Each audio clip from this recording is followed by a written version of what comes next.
Joining me today on GHC Coffee Break will be Ben and Renita from the Renaissance Marquee. Get your coffee and we'll be right back.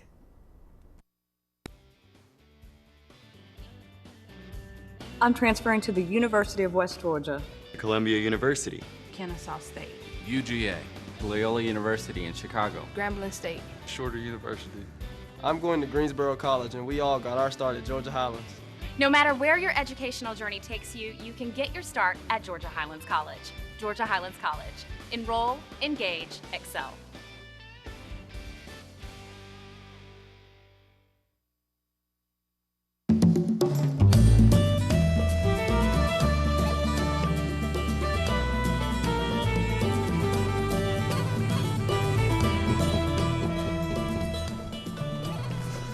Welcome to GHC Coffee Break. I'm really excited about my guests today. They're from the Renaissance Marquee, which is right across from the Georgia Highlands College on Highway 27. And I know that we send a lot of our interns from the Human Services program there. So joining me is Renita and Ben. Now Renita is the director, am I getting things right? And Ben is the marketing and kind of the promotional guy. Yes, that's right. Is that a good way to put it? Yes, ma'am. All right. Well, Renita, one of the reasons why I asked you guys here today is, first of all, to talk about Renaissance, which I do. I know there's an Alzheimer's unit. It's supposed to be a state-of-the-art, as I understand it, unit at the Renaissance. But also, during the second half, we're going to get a little bit more into detail about Alzheimer's, what it is, how do you, just different things, activities that you can do to help. I really am very appreciative of y'all coming, and like I said, my students that go over there to do their internships love it. They speak very highly of it. So, well, and we really enjoy having them with us. And anytime anyone says, will you come and talk with us about your residence or your building or the Alzheimer's, the memory care unit that we have, we're all for it. So it's an honor to be here. Well, thank you. Well, talk a little bit about, you guys talk a little bit about the Renaissance Marquee, what you offer, the type of residents that live there, and I know there's several different divisions of how it's set up. It is. Ben, you want to review that? We are a 108-room community, and we are divided, as you said, into 3 different living arrangements. We are an independent living community, as well as a personal care and our memory care. We have 34 independent units, 50 personal care, and 24 memory care rooms available. Several different floor plans to choose from, as well as service plans. We have everything from housekeeping and laundry services to 3 delicious meals served a day, staff, medication management, nurses on staff, activities, a wide range of activities, which you'll hear a little bit about later, and so on. When you said activities, I know my students, they love calling bingo, and bingo can be a very competitive activity for mine. I haven't actually gone over there and called bingo. I told my students I need to do it because they sound like they have too much fun. You should. Yeah, you should. It would be fun. They enjoy it. And they enjoy different people coming in and participating. But you don't mess with bingo. Yeah, no. Never. I've heard, like, you know, that you better watch the cards, and if you call it out wrong, they'll call you on it or something. I don't know. Yes. It's been an interesting learning for some of my students, but it's a great, because in human services it's about interacting with clients and residents and the people in the community. It's about communication and learning about working with the older population. So it's really, I think it's good that they get to experience it from a one-on-one. You know, how am I learning anything playing bingo? Well, you're learning about the communication, the residents themselves, their personalities. So it is very important to do those informal things as it is to do the formal. Exactly, and one of the reasons that people decide to go ahead, even if they're more independent, to come in and move into a retirement community like Renaissance, it's because they're at home. You know, families do what they can, but most families work. They can't be with someone 24 hours a day. So the social aspects are not there the way they should be. So for us, when they come, that's where the bingo comes in and all the other activities, whether it be outside events, you know, any type of activity that's going on inside, but they socialize. So just getting together and interacting amongst each other is amazing for their health. And I know that some of the outside activity, I think I'll visit the apple farm. Oh yes, every year we go to the apple farm. That's another trip I want to take with you guys, because my students come back, they get to go on it and just talk about how much fun that the residents have. And I think of my parents. My stepdad is blind. He's 70, and my mom is 76. And she's had a stroke, so neither one of them can drive. They live about 10 minutes from my home, but it's sometimes, because I can tell my mom's not as physically stable. Her mental capacity is great, other than her memory sometimes, and I think it's because of the stroke. She has the memory, she just can't always spit it out like she wants to. Right. But I've noticed that she seems to be weaker, and I think, I think about at some point, even though yes, I'm only 10 minutes away, maybe 7 if I really drive fast if I need to. I'm still not living with them. Now he's very good. He's very good on making sure my mom remembers her medicine. Right. He remembers his. She can still cook. He actually cooks too. I mean, that's great. He is retinitis, I believe, pigmentosis, that he lost their sight gradually. So he has those memories of what things should look like and do. So he cooks, he cuts, he plays the guitar. So in that aspect, they're pretty independent. Right. But like you said, sometimes the socialization, they have some good friends that help out too, which is really great. Right. But I'm sure they would like to get out more. Terry would love to come up and play the guitar for you guys. We would love that. Anybody that comes in, we enjoy the piano. We have a grand piano that's right in the lobby. So we have a lot of volunteers that come in and do that. The other aspect of it too is, you know, it's not just that the social aspects that they're needing, but as we age, and I think, you know, as I'm aging, I'm realizing more and more, you know, your life doesn't stop. You want to continue on and you want to be active. But the biggest thing for a lot of seniors is remaining independent. And so they don't realize until they actually are in and seeing what's going on, but quickly do they realize this provides me with more independence than what I actually had. So when they come in, they're able to have their families come to visit. This is their home. So when families come and visit, it's a wonderful visit, it's fun. But when the families leave, they don't have to worry as much. And then the residents themselves feel comfortable being there because they know they have help, you know, if they were to need something. But then that's still maintaining that independence for them. So the rooms come with like a kitchen, a bedroom. Yes. Do any of them have like two bedrooms? We do have 2 bedroom units available, 2 bedroom, 2 bath. Okay. We actually have, let me count, 5 different floor plans available in our independent and personal care. Because I'm seriously, maybe not in the next year, but who knows, with my mom, it would be great to know that, and Terry plays the guitar, like I said, and I don't know if that would be allowed, because it would be pretty, because he's also losing his hearing, which he won't admit to. Well, the nice thing is we have huge rooms in some of the areas where we can entertain. But I mean, even in if he had a second bedroom, that would be his music room. Oh, yeah. Oh, okay. So that would be allowed. I'm just got to think of these things. That brings me to a story there. We have a resident that moved in with us a couple of years ago when her son first approached me and was inquiring. He asked specifically for a 2-bedroom for the fact that his mother was going to be moving down from Kingsport, Tennessee, if I remember correctly. Had a baby grand piano that she was not going to leave home without. So when you visit her in her apartment, she has a 2-bedroom, of course with one of them set up as a bedroom. In her second bedroom, she has a baby grand piano. Well, I can see not leaving a baby grand piano unless I donate it to something. I don't know. Wow, that's amazing. That's a great story too, though. Yeah. She's also our pianist in our main lobby out front every evening before dinner and after dinner.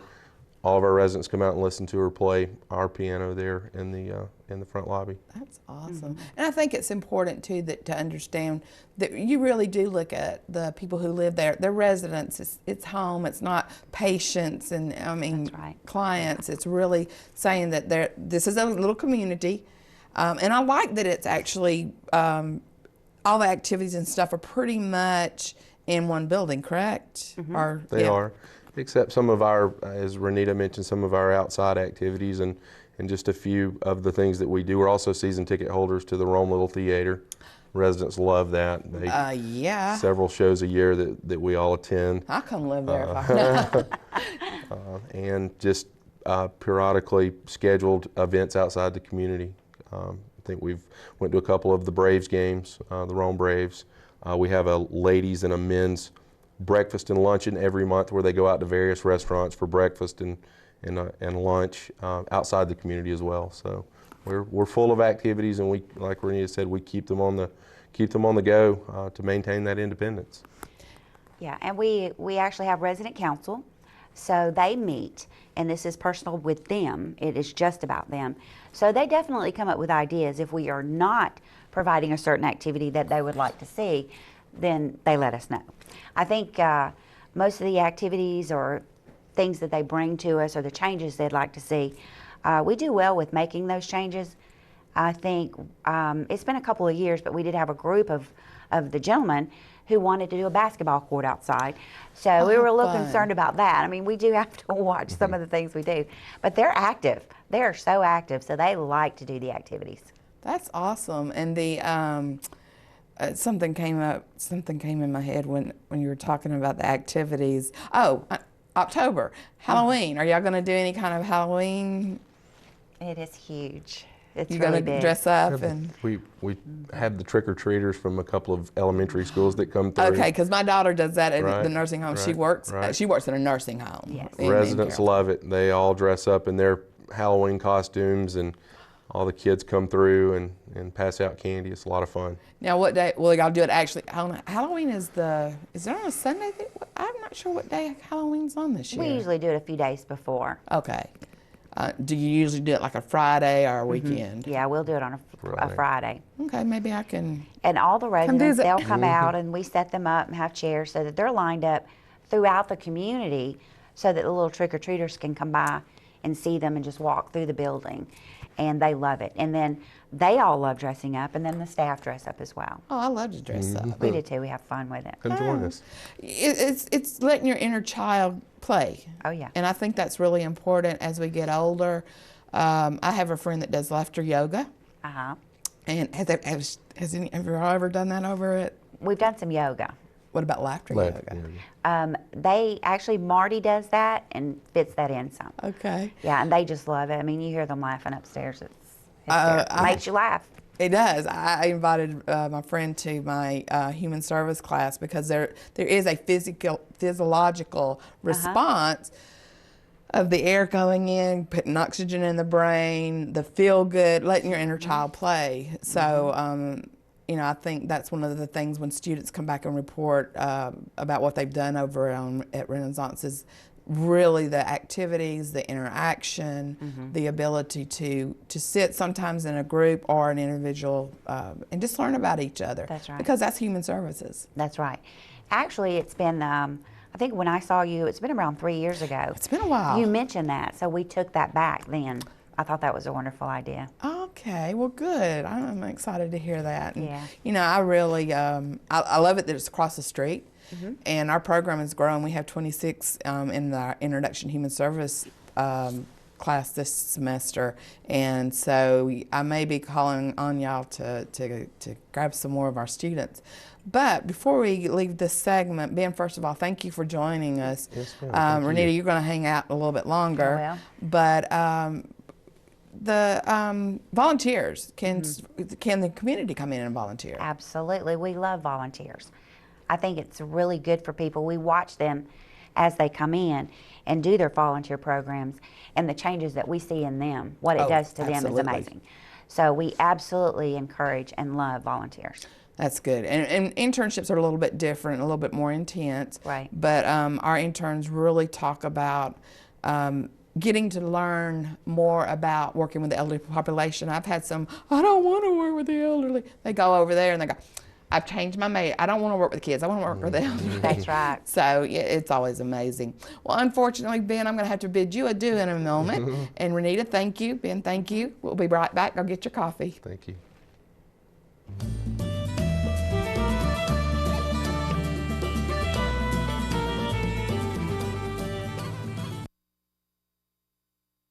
My college offers classes that meet my educational and career goals. with opportunities outside the classroom. where the faculty know me by name. My college can prepare me for my career. I can earn an associate's degree and transfer credits toward my bachelor's. My college is a state college within the university system of Georgia. My college is affordable. It's close to home. My college has online opportunities. It's where excellence begins. We are GHC, Georgia Highlands College. Welcome back to GHC Coffee Break. Hope you had a chance to get your coffee. Joining me now is David from the Renaissance. He works with the memory care mostly. And of course, Renita is still here. Thank you for staying. Sure. Tell Ben how much we appreciated him being here as well today. It's a pleasure. But October, you know, we've talked a lot about the Renaissance and things you do. We mentioned the memory care. But October is Alzheimer's Awareness Month. And so I really wanted you guys to come over and talk about Alzheimer's in general, but also specifically what you do at the Renaissance and why it's really such a kind of the state-of-the-art program. So I'm just going to kind of let y'all get started. Absolutely. Yes, it is near and dear to our hearts, our memory care. We call it the harbor, and it is a harbor. It's, you know, the safe haven. You know, our residents, we try to keep very active, and David can attest to that and kind of review with you some of the activities that he provides. I think keeping them active is part of the health process, keeping them happy and motivated, moving, energetic. It not only helps our residents, but it very much helps our families as well. Oh, and I believe whether you're, I don't care if you're 20 or you're, Absolutely. you know, yes. 92. It's really important Exercise to keep is that, important. and we're not talking strenuous exercise, but just moving and chatting and breathing. Right, as well as David does a lot of activities that stimulate the mind. You know, we want to keep doing that. We don't do anything that is more difficult than they can do, but anything that stimulates that brain and it can assist them is great. We don't expect that they walk away and remember, but it is making them think. And that's important. And that's important. So just briefly, if you can, talk about maybe Alzheimer's and dementia, and then talk about some activities. Sure. Well, as we know, Alzheimer's is actually a form of dementia. And I think there's a lot of misunderstanding as far as families are concerned. Yes. You know, it is a degeneration of the brain. And a lot of times, and actually we deal with this on a daily basis, but I just dealt with this week. A family member who was contemplating putting Dad into a memory care was really having a difficult time with it. They really cared for their dad and did everything they could for him, and definitely loved him. But keeping him home and almost keeping him quiet and away from people, because like a lot of other people, they feel embarrassed. They don't really know what's going on. Right. And so because, you know, they're friends and you know, we knew the situation was happening, just talking with them and saying, you know, and explaining to them some of the things that they're actually should be looking for is with dementia, that it's not embarrassing. Really what they're trying to do is have that parent still live in their world. And so what we work with as families is trying to have them have an understanding, teaching so that they understand and know how to deal better with their, you know, their loved ones. Once they realize that and they actually kind of develop this, I'm going to live in your world now, then you hear the laughter. It comes back. You know, they're not embarrassed, and it's like, it's not their parent that they're embarrassed of, but it's the lack of understanding of the processes that they're going through. Absolutely. It's very, very difficult for families. So it's a horrible disease. We just had our golf tournament. We have yearly. We raise money every year in any capacity, any way we can, and do all of the support we can for the Alzheimer's Association. My corporate officer says, every time I see him, if we could raise enough money that they found a cure, it would be absolutely amazing that we would just not have the memory care. I mean, we would love to find a cure. Oh, absolutely. It's a horrible disease, and you know, if we turn that into a personal care or independent, that would be wonderful. But you know, I agree with you. Let's cure it. But bottom line is, in the meantime, we can't ignore it and not do something about it. Yes. So, David, you want to talk a little bit about what you do?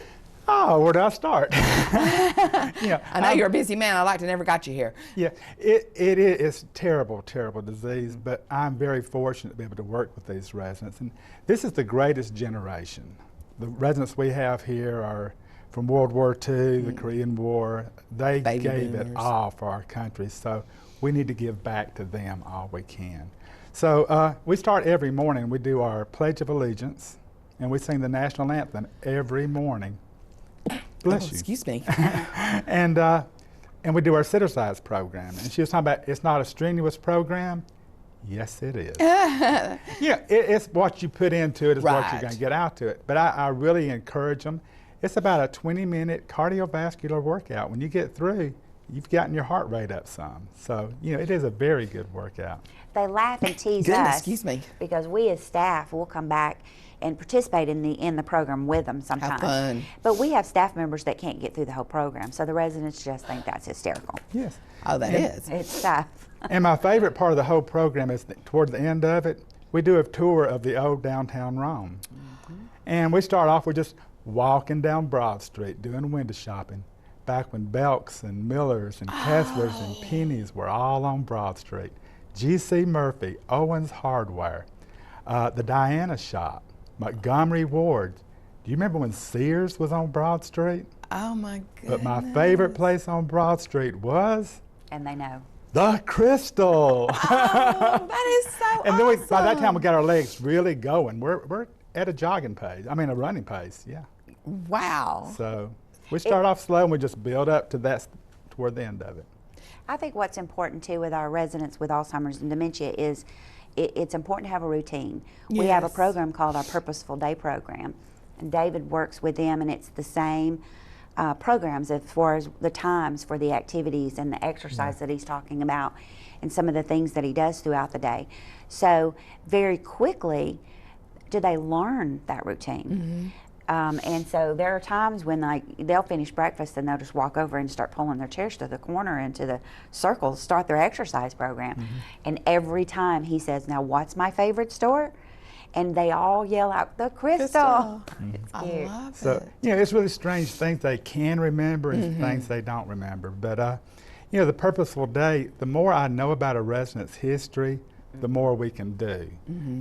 If they grew up on a farm, they may have moved off the farm when they were a teenager or early adulthood, but still we're going to go back to that era because that's what they remember. Right. And this generation, most of them had chickens. Ah. Either they had chickens or their family had chickens. Somewhere chickens were involved. And so I talked to Renita, and earlier back in the spring, we got 2 chickens. I was going to say, did you get chickens? A hen and a rooster. I love it. We named them Ozzie and Harriet. They can relate to that. And I kept them at home until they matured, to where they could stay out into the climate, the weather and all. Yeah. But, they witnessed Ozzie crowing for the first time and Harriet's first egg. Oh, my God. And they loved it. And the chickens, they would come to the back door and look in the glass windows. Every time we made noise in there, we're doing activities, and there they are pecking on the door, trying to get in. And they loved the chicken, especially Ozzie when he'd start crowing. And, they loved it. But this generation, it's just something that they did. Yeah. So, and also we're big into gardening. Oh, good. And we grow tomato plants, we grow cucumbers, watermelon. We grew our own pumpkin this year. So the pumpkin we're going to carve is one we actually grew back in the Harbor Garden. Oh, that is awesome. So, and they love it. I try to get them involved. I had a gentleman that one year, his job, and he would come up to me and says, "Is it time to do my job?" And I said, "Yeah, come on out, Joe." And we'd take him out to the garden. I'd just give him the hose pipe, and he'd just go to watering. The second year, it's very sad. He said, "I don't know if I can do it this year." I said, "Yeah, Joe, we can do it. We can do it." And they get him started, and he'd be okay. This year, the disease took him. So. That's, you know, I think that's probably one of the hardest things. And when some of my students have talked doing internships, if one of the residents get hurt and then they get really upset, you know, it's like, I felt, you know, no, it's not your responsibility. They get hurt, they fall, they trip up.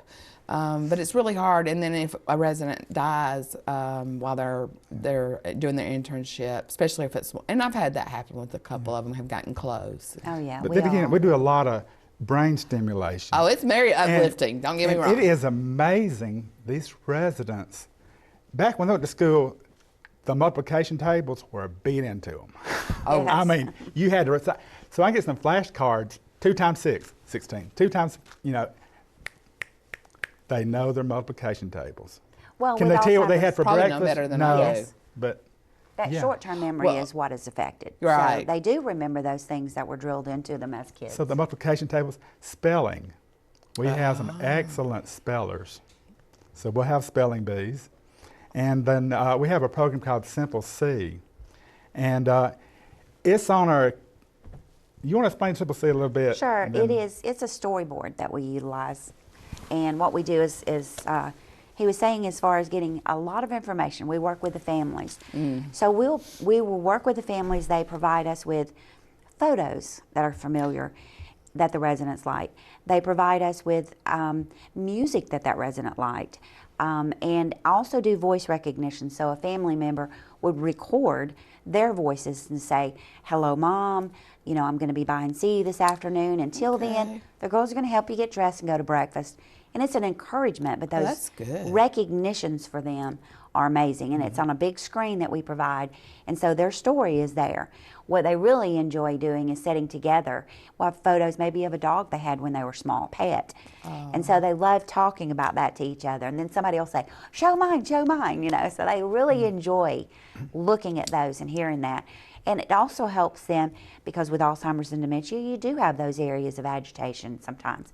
Just hearing those voices from that loved one is a calming factor, helps them so much. It's amazing how, when I think as I get older, you know, I technically get some senior citizen discounts now. I take advantage of them. But how we forget, when I was 20, I thought, oh my God, 50 is old.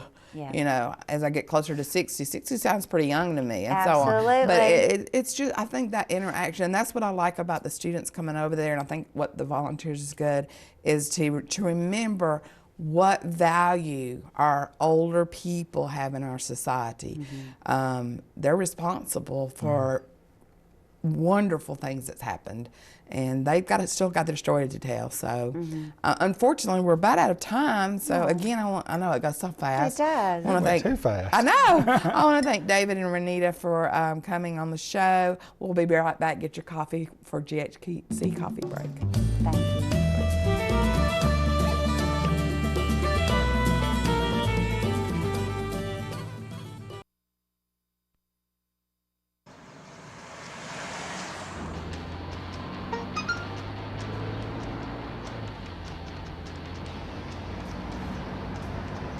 The average text takes your eyes off the road for nearly 5 seconds.